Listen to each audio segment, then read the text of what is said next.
inclines towards the amorous. So though we have poems, as I said, which talk about friendship, life, which talk about time, but overall, in the corpus of Elizabethan poetry, you will come across a large number of love poems. So, most of these love poems have been written for beloveds who are more or less unattainable, because the typical Elizabethan beloved is a married woman, and the poet is writing poetry to a married woman whom he cannot attain. So, there is a tendency, towards love which is platonic in nature. So love which will not be fulfilled because the beloved is of course married to someone else and she is unattainable. So it's a platonic love that you will find expressed in Elizabethan poetry. So the first characteristic was the predominance of the sonnet form. The second was the importance or the significance of platonic love within the corpus of Elizabethan poetry. The third characteristic that we can note in Elizabethan poetry is there is a tendency to adhere, to the current worldview of the Elizabethans is a simple worldview. It is not complicated. Because we find that the Renaissance has arrived in England, and Elizabeth, who is one of the most able rulers that England has ever seen, the throne. There is a kind of stability all around England. The Protestants and the Catholics, who have been warring against one another, there has been a huge disharmony between them during the reign of Elizabeth's cousin, Mary Tudor. And this is a reign of peace, of stability. And therefore, the Elizabethan worldview, is very optimistic. It is very positive looking. It is forward looking. And this is evident in almost every poem of the Elizabethan age. During the reign of Elizabeth, one important political development that takes place is, of course, the defeat of the Spanish Armada. So before, the defeat of the Spanish Armada, it had been Spain, which was the strongest power in the European continent. And the Spanish Armada, which was the Spanish naval fleet, had been invincible. It had been considered invincible. It could not be defeated. And therefore, political power rested and was vested in Spain. So it was supposed to be impossible altogether to defeat the Spanish naval fleet. And we find that for the first time, England is able to do it under the reign of Elizabeth. So Elizabeth was a very important figure. She was a kind of magnet, who held the English life together. Important reason is also because Elizabeth was not married. She was not married. She did not choose to marry throughout her life. And when she died, there was a lot of problem with inheritance. So many claimants to the throne appear after Elizabeth. So Elizabeth, because she did not marry and because she was the head of England, she was the kind of queen, she was the kind of mother to the English nation, it was possible for the English imagination to associate Elizabeth with the Virgin Mother. Because Elizabeth was a mother, she was a mother to the nation of England, and because she was unmarried, she was a virgin. And therefore, it was possible for the English imagination, the English poetic imagination, the English creative imagination to associate Elizabeth with Mother Mary. And this is why we find that this association that the period makes, between Elizabeth and the Virgin Mother acts as a kind of magnet for English life. And we find that there is a glory that England attains throughout the reign of Elizabeth is begotten by the fact that Elizabeth is not a natural being. There is something which is, special about her. And perhaps it was this special aura that surrounded Elizabeth that was responsible for the unanticipated defeat of the Spanish Armada in 1558 by the English forces. So the English could defeat the Spanish naval fleet, which had been considered invincible, and this made it possible for England to become an important power within Europe. So with the defeat of the Spanish Armada, England becomes the most important, or you can say the superpower of Europe, and that in turn, leads to the confidence of the English people. So this confidence, this clarity, this idea that everything is as it should be, this optimism is very, very strongly reflected in Elizabethan poetry. So Elizabethan poets believe that they are writing from the center of the world and there is a glorious possibility ahead for them. So this entire spirit of optimism, of robustness, you will find it gets diminished when you enter into the next period. So the next period, that is the 17th century, encounters an entirely different kind of socio-political universe. Politically, to begin with, politically, let us notice how, after the death of Elizabeth, there is a vacuum for the throne of England. There is a vacuum in, regarding who will claim the English throne.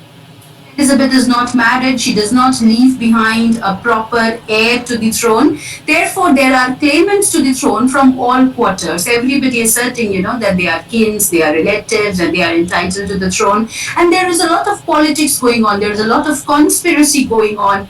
So many people with vested interests are, conspiring to take over, to take command. And these conspiracies are affecting the character of English national life. And this will, of course, reflect in its literature.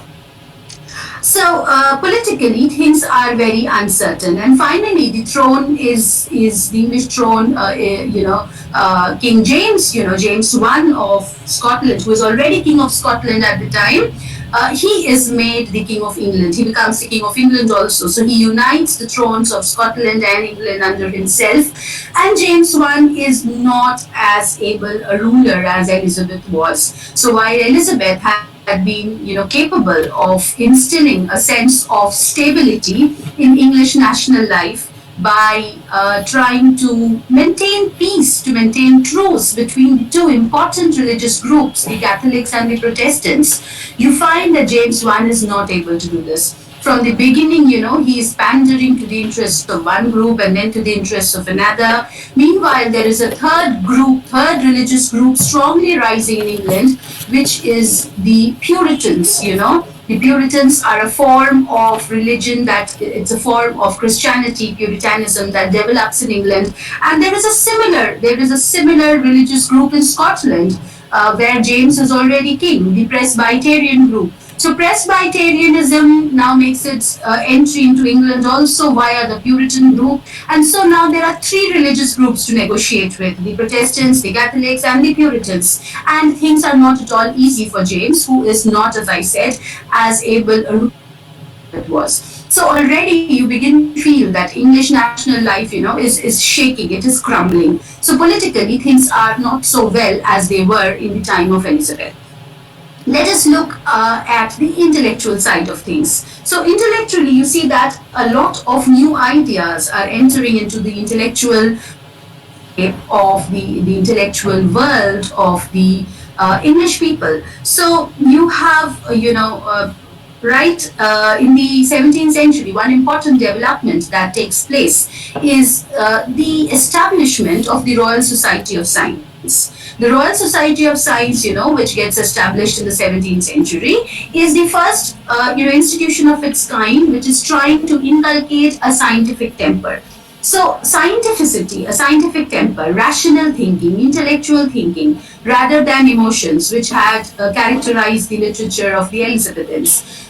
This is going to be the, catchword for the period. And you will find that when you enter into the 18th century, it is entirely an age of reason. So that reason, that rationality, that scientific temperament, the cultivation of this begins right from the 17th century with the establishment of the Royal Society of Science.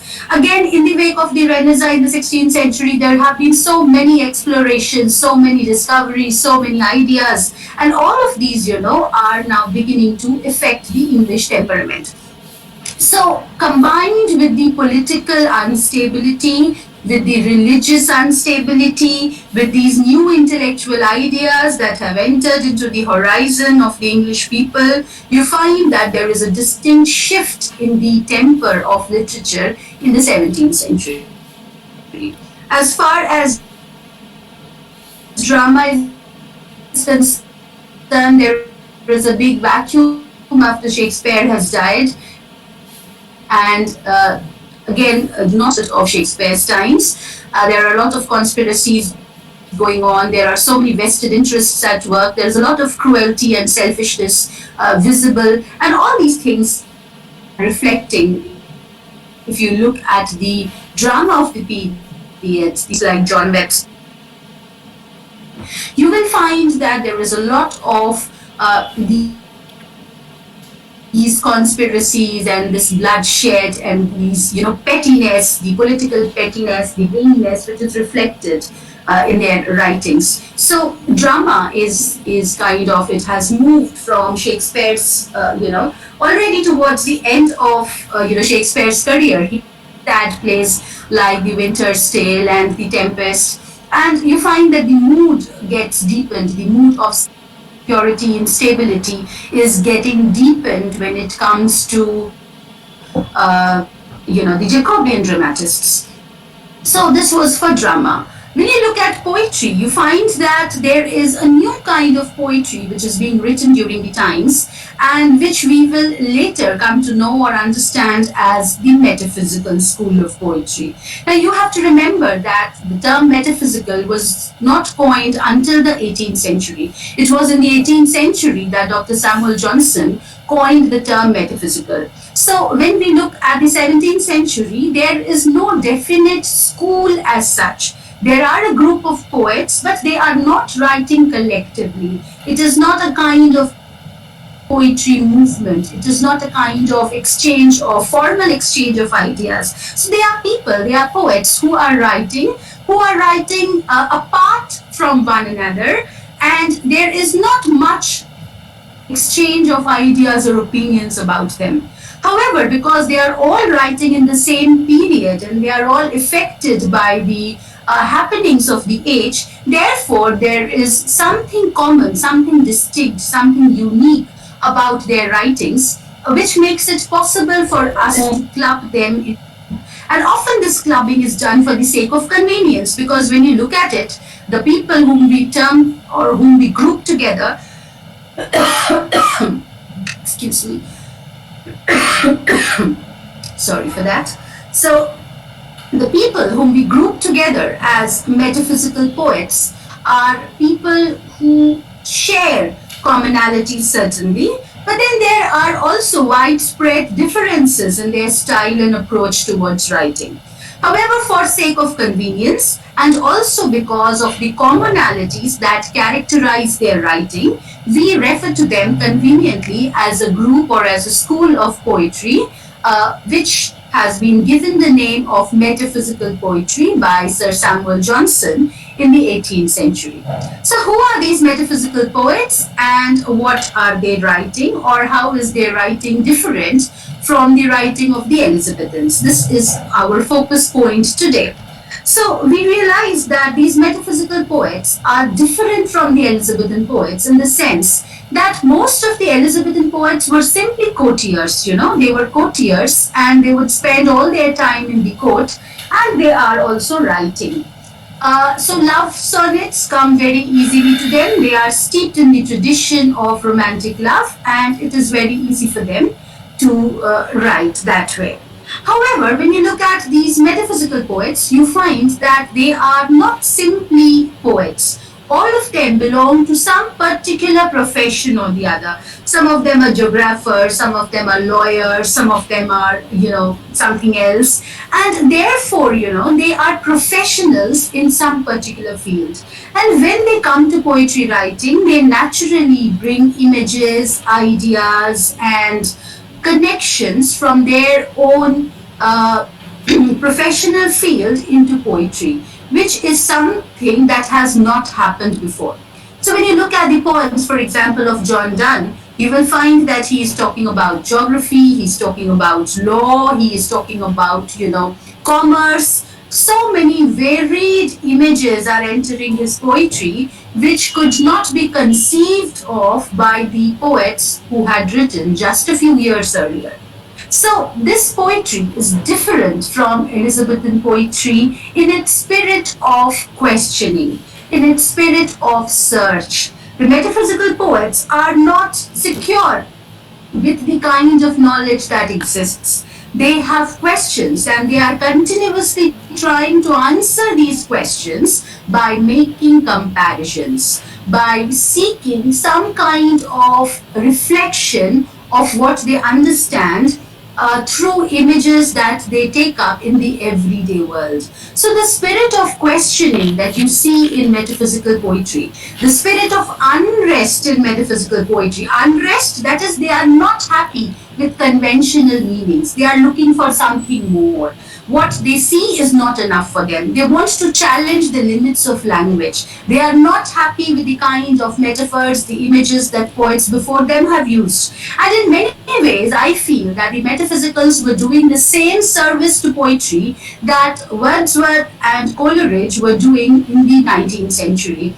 When they were writing, when Wordsworth and Coleridge in the 19th century published their lyrical ballads, and when Wordsworth published his preface to the lyrical ballads, he said that one important thing that he's doing here is that he's trying to move away from the language and the diction of 18th century neoclassical poetry. So he says that he will try to bring in simpler language. He will try to bring in the language of the common people. He will try to avoid the ornamental language that has characterized 18th century poetry. So I believe that the metaphysicals also, though there is no conscious manifesto that they are making, yet the metaphysicals are also trying to do the same thing. They are trying to challenge the limits of language. They are not exactly satisfied with things as they are. They want something more from poetry, from love, from experience, and they are trying to express language which has not existed before.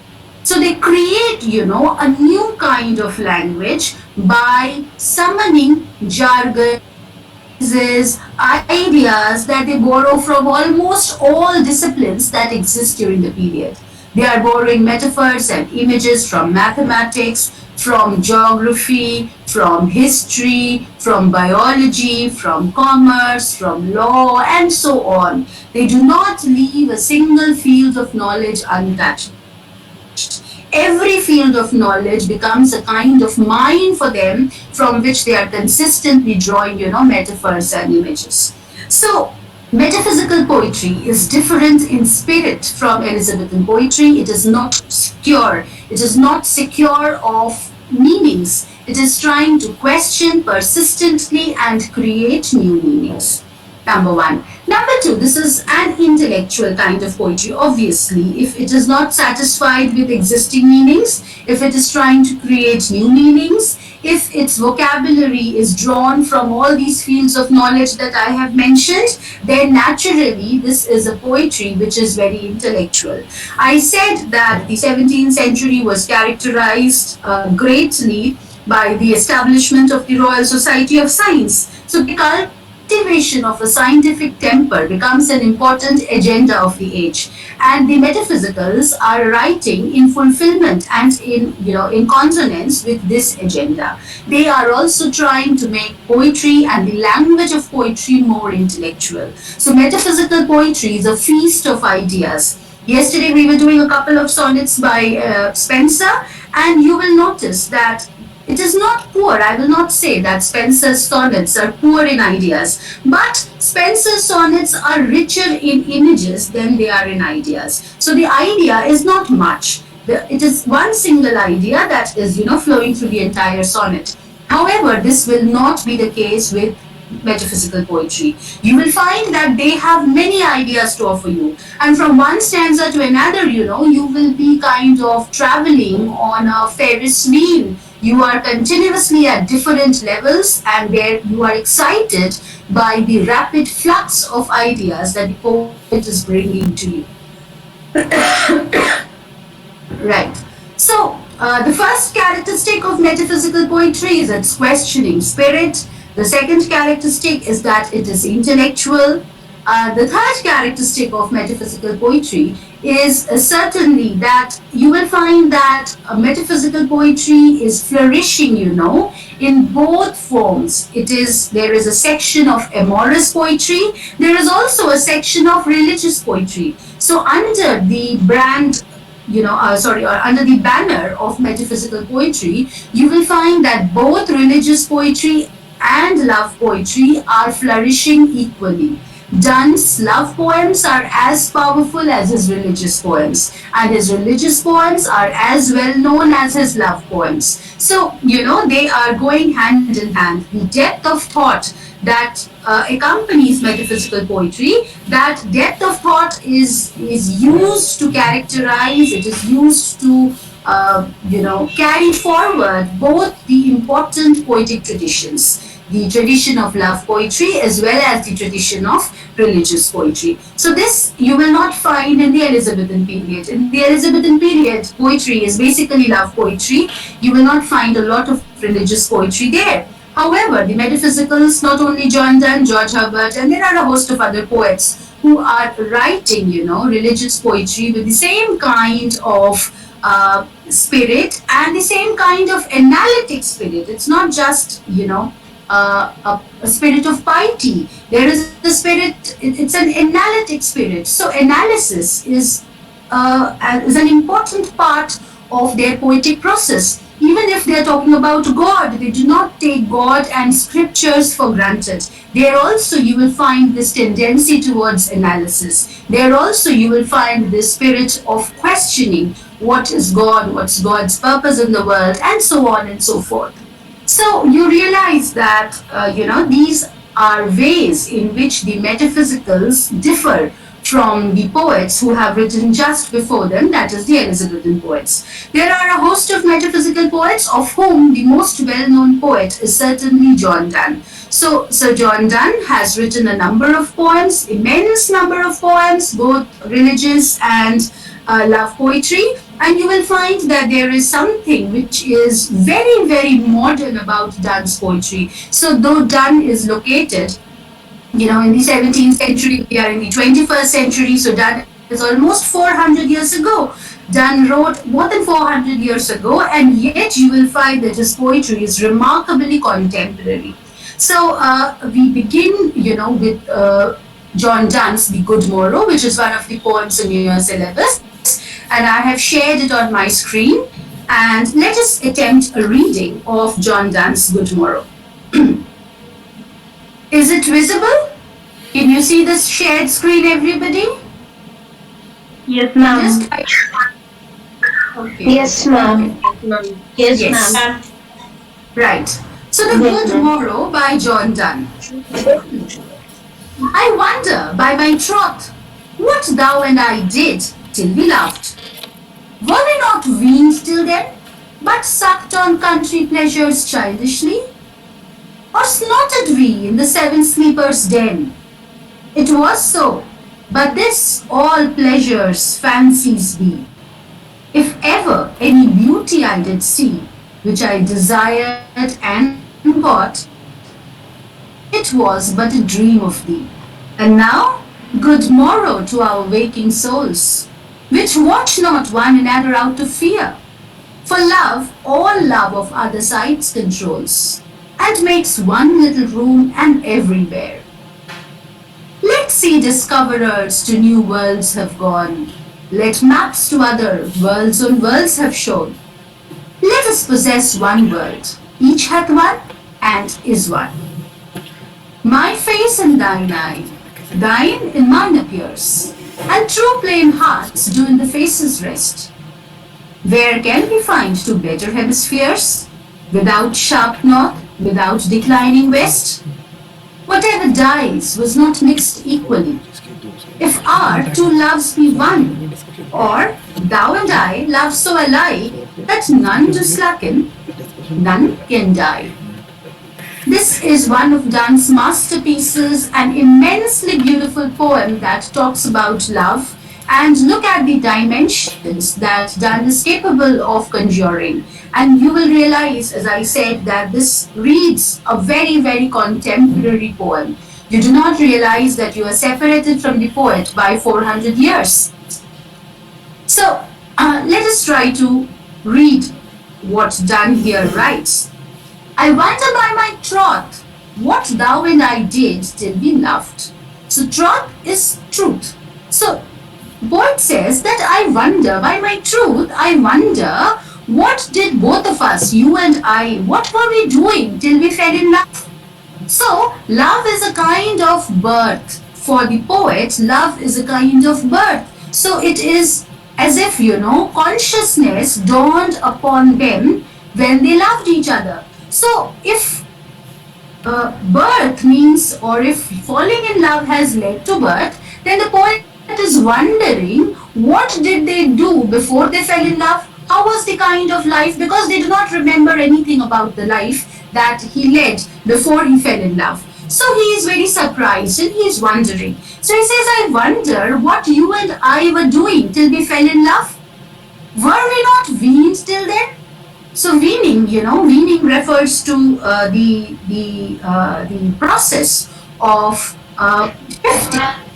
shifting a baby from the mother's milk to wholesome food. So that is called the process of weaning, by which the baby is taken away from the mother's milk and is substituted, is given wholesome food. So usually in our country, in our culture, we begin to wean children after 6 or 8 months. Gradually we begin to substitute a part of their diet with wholesome food, and by the age of 1.5 years, we find that the baby is completely weaned and has his or her diet has been completely replaced by wholesome food. So the poet, right?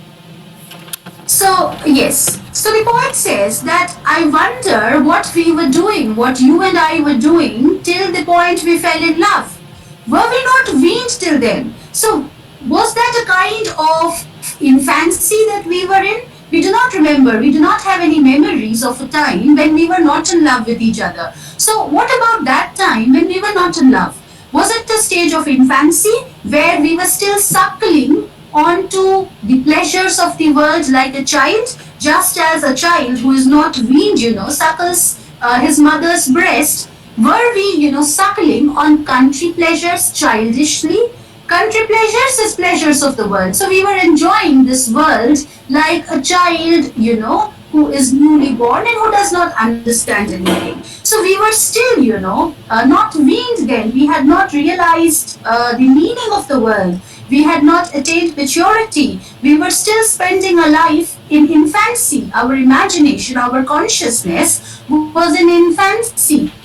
Or we in the seven sleepers den? Or was it that we were still sleeping? So seven sleepers is a biblical reference. It is a reference from the Bible where, people are still sleeping. And so that says that were we still sleeping? Were we actually not awake? Were we actually, not living? Were we still sleeping? Were we dreaming this life? It was so. But this all pleasures fancies me.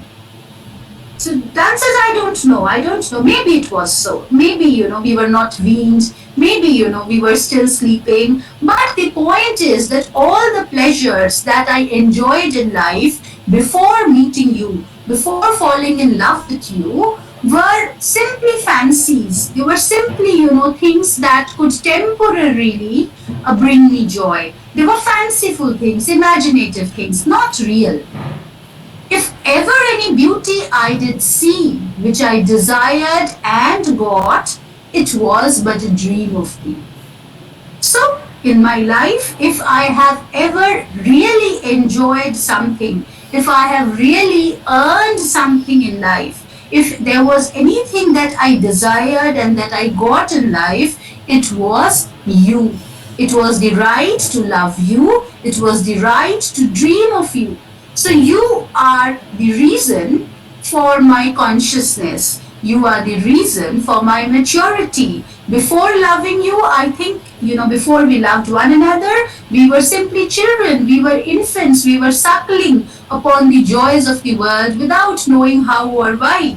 It is after falling in love that we have actually become mature. So if there is anything in this world that I have desired and I have received, it is you. And now, good morrow to our waking souls. Good morrow is good morning. So, and now, because we have fallen in love with one another and our sleeping souls have awakened, so good morning to our waking souls, which watch not one another out of fear. So we are continuously, engrossed in one another. Our souls are completely engaged in one another. But we are not engaged in one another out of fear. It is not insecurity that if I do not, watch him or her, then he or she will run away. No, it is not insecurity which keeps us engaged in one another. It is not fear that keeps us engaged in one another. It is love. For love, all love of other sides controls. Why do we engage in one another? Because we are in love. And love is such a powerful force that it can control all other sides. You do not want to see anything else when you are in love. The object of your love is sufficient for you. Your mind, your eyes, your thought, your attention does not go towards anything else. So both of us, good morning to our waking souls. We are continuously, completely engaged in one another. And we are engaged in one another not out of fear, but out of love. It is love that controls our motivations in such a way that we do not want to see anything else. Love makes one little room and everywhere. So when you are in love, the room you are in with your beloved becomes the world for you. You do not want anything out of it. Let's see discoverers to new worlds have gone. I don't care if people, are going to different worlds. People are exploring the world as it was happening in the Renaissance. So explorers, discoverers are going and finding new countries. Columbus discovered America. So many things are happening. And the poet says, I don't care. Let people go and discover new worlds. Let maps to other worlds on worlds have shown. Let people look at maps and find new worlds coming into existence. Let us possess one world. Both of us, it is enough for us, it is sufficient for us if we can possess this one world. Each hath one and is one. Both of us have one world. You have me, I have you. I am your world, you are my world. And together, this is one world that we inhabit. How is it one world? He will explain in the third stanza. He says, my face in thine eye, thine in mine appears. So when we look at each other, what do you see? I see my face in your eyes. You see your face in my eyes. And these two eyes, which reflect us, can join together to be one globe. So it is like, we are two different hemispheres. Me reflected in your eye is one hemisphere, say the northern or the southern. You reflected in my eye is the other hemisphere. And true plain hearts do in the faces rest. And in our faces, our hearts also rest. And that is why, both hearts join together to form one hemisphere. One globe.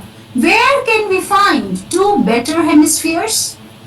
Your face reflected in my eye, mine reflected in yours. And in these faces, we are not reflecting simply each other. We are also reflecting our hearts. And so your heart is reflected in my face and my heart is reflected in your face.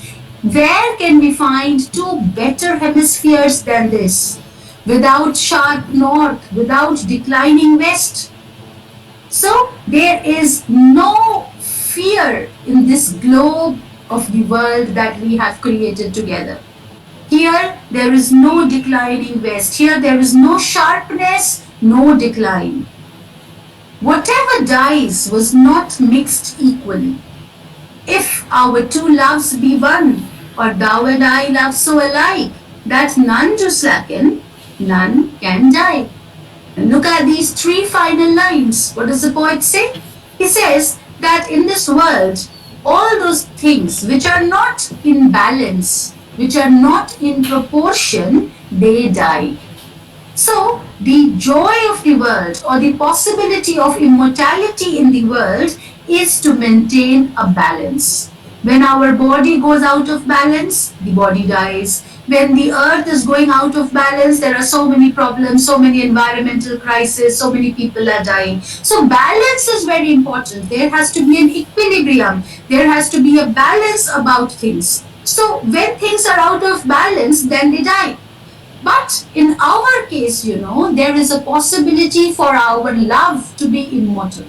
Why? Because if both of us love with the same intensity, poet says that if thou and I love so alike that none do slacken. To slack is to fall behind. So if we both love with the same intensity, so that nobody is giving less love, both are loving equally, both are loving with the same intensity, both are loving with the same steadfastness, both are loving with the same commitment. So if we love each other in the same way, then the balance of our hemispheres will be maintained. And whatever is in balance in nature, that never dies.